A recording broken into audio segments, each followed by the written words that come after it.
think from my own personal perspective, I find it very difficult to listen when I'm judging, and I know you shouldn't judge anyway, but when it's too close to home, it's easy to deeply listen to somebody that you're not invested with.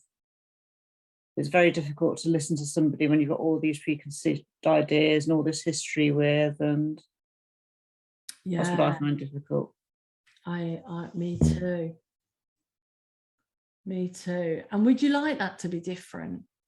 Definitely, yes.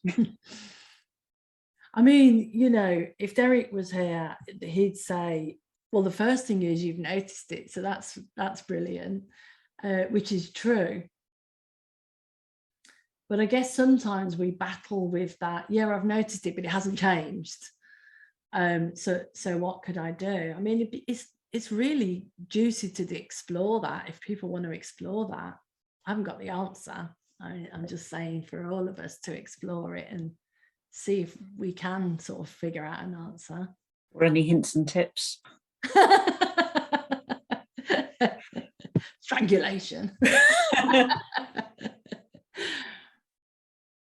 mean, it's true what Katie was saying earlier about when you see a person differently, even if it's somebody who's been in your life for a long time, and you have got all of those preconceived ideas, when you see them differently, you'll listen differently and you'll see them in a new light. But you can't get there by forcing yourself there, although you can have the intention. So you could have the intention to see if I can see this differently.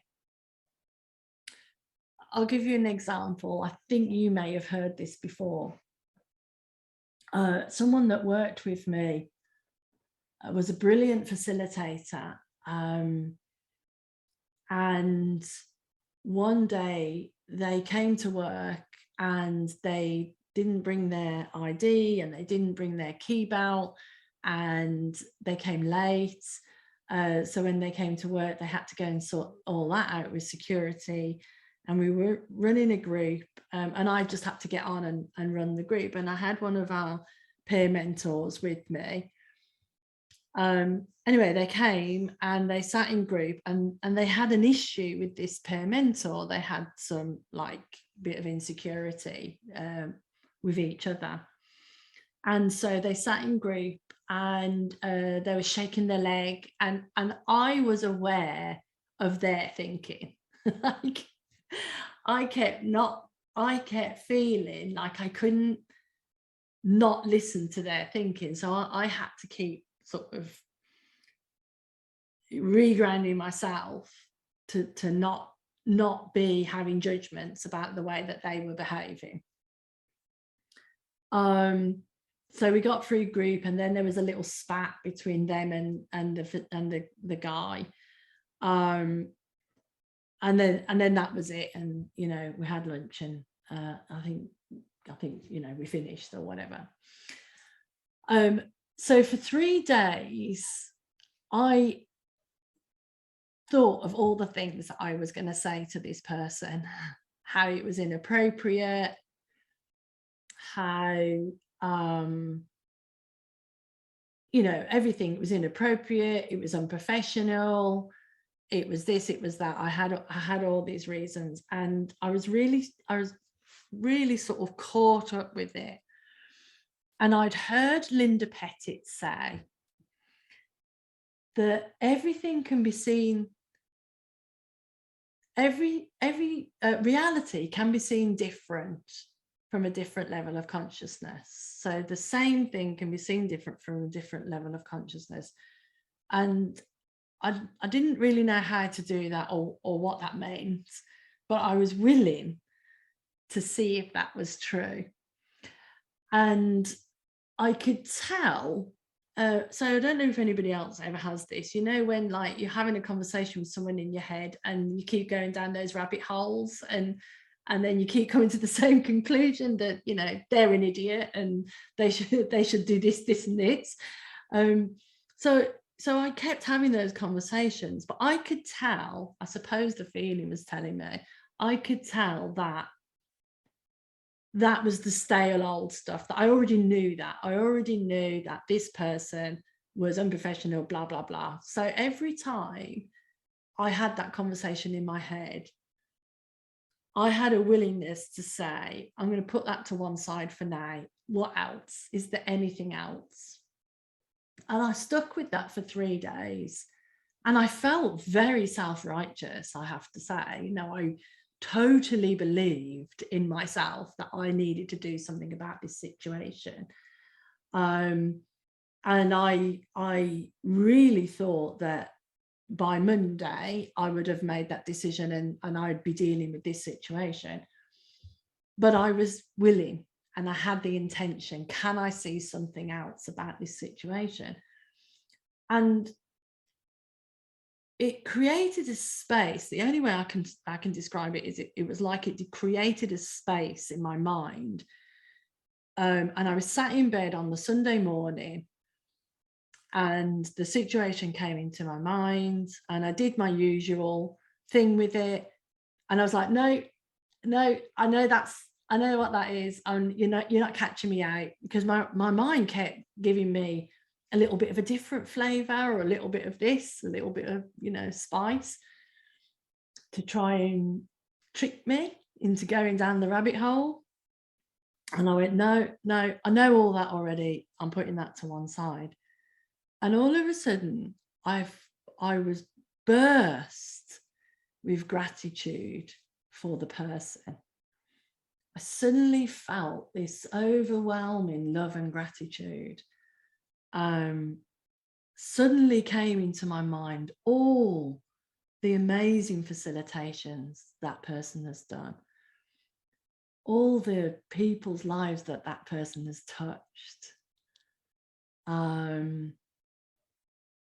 all the wonderful times we've had together. And I really felt love and gratitude. And then it occurred to me, it's just a blip. There's nothing to be done. There's nothing to be done here. And so actually I didn't do anything in it, and it was able to let go. But even if I'd needed to do something from there, from that different level of consciousness, even if I needed to have that conversation, it would have come with love from a totally different place, and they would have been able to hear me. Now, I know that's not the same as your situation, Anne-Marie, because I think I might know what situation you might be talking about. But do you see that the intention sort of almost helps you to open the gap? I'm not trying to give a technique here, but for me, the intention and the willingness to see something different eventually enabled me to see something different. Yeah, I think when you're talking, I'm thinking it depends on my own level of consciousness as well. If I'm in a low mood, I think that impacts my ability to deeply listen, and just listening at a surface level and get myself wound up. Yeah, it's not even always if it's somebody that's well known to you. Sometimes it can be somebody who isn't well known to you, and they just do something that just sets you down a rabbit hole of thought and you can't get out of it. Yeah, that's a great insight, though, that your level of consciousness at the time will impact how you feel, for sure. I mean, that's enough. That definitely is enough, because that's a true awareness of what you're bringing to the mix. There was something you said, Brother J, when you said you was literally listening to their thoughts, and I know that feeling, because I think that's one of the amazing things about being human, is that we could think something and automatically throw it on the outside. So now it's tangible. It's got, do you know what I mean? It's not us, it's them. And I think we are so good at doing that. At the best times, even when we're in our head, I think that's the best time we do it, because we could easily make anything look like anybody else's fault. Do you know what I mean? And I realized even in that room, if you was literally blindfolded in that room, you probably would have had a great time with the lads and had a great session, not even realizing the awkwardness between the ladies because you couldn't see it or judge it or create it, or do you know what I mean? And I think that's the beauty of it, because you was listening to yourself, but it was in the cloak of love. Like, you want to protect the room, you want everything to be gravy, you want these lot to be all right.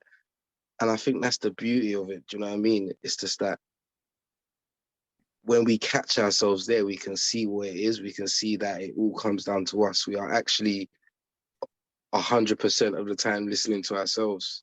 Yeah. Even when we're listening to people, we're 100% of the time listening to ourselves. That's a And great I spot. just saw that. That's a great spot. Absolutely. And to Anne-Marie's point, my level of consciousness must have been lower to be even letting that impact me, instead of, I mean, I can feel in a quiet room if someone's thinking, but I don't have to be impacted by it. And my level of consciousness, I had an opinion and a judgment on that behavior. So I was hearing it more. And yeah, absolutely, looks like they're creating a thing, but depending on where I'm at, actually, that's what I'm subject to.